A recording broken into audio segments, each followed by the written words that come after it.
they have to dig through the Bermuda grass. A lot of this grass here goes down 6 inches, and it's a non-native grass that's planted because it's very hardy. We need to get through that grass so that we have that rainwater able to penetrate into the soil, into the deep roots where the trees are going to be. So the kids have to dig quite a bit down.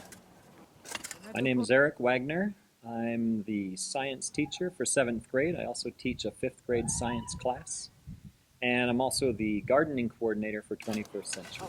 We're focusing on gardening.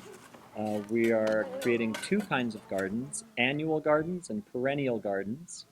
Annual gardens are vegetable gardens that grow for a year and then the plants all die. You do your harvest and get peas and tomatoes and lettuce and the kinds of vegetables that you think of for gardening. That's an annual garden.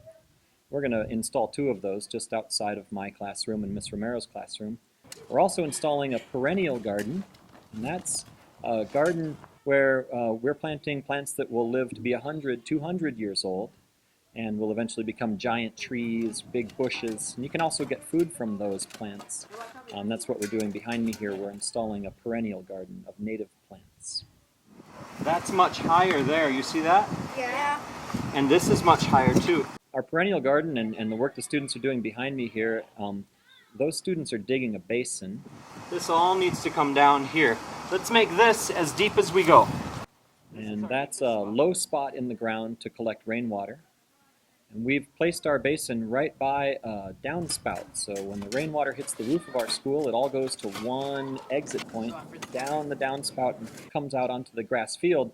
And that water used to just go out into the field, kind of make a swampy area out here behind me. But now we're going to capture that water right when it comes out of the pipe, and we're going to feed that water to our mesquite tree and chiltepin bush and several other native plants so that we don't have to water them with a hose. We don't have to use any city water. We're just going to utilize that rainwater and make the most of it and use that to grow a little chunk of the Sonoran Desert right outside Miss Hall's classroom.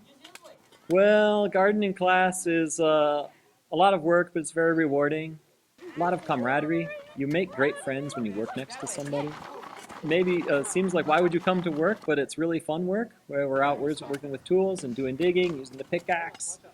I was just telling the students today that whether they end up being a doctor, a lawyer, a teacher, rocket scientist, they're still gonna get out there in their yards and dig and move rock around. Everybody does that as mothers and fathers and older folks. So they're getting a real life skill here: how to dig a basin and how to plant trees and how to make the environment a little more beautiful.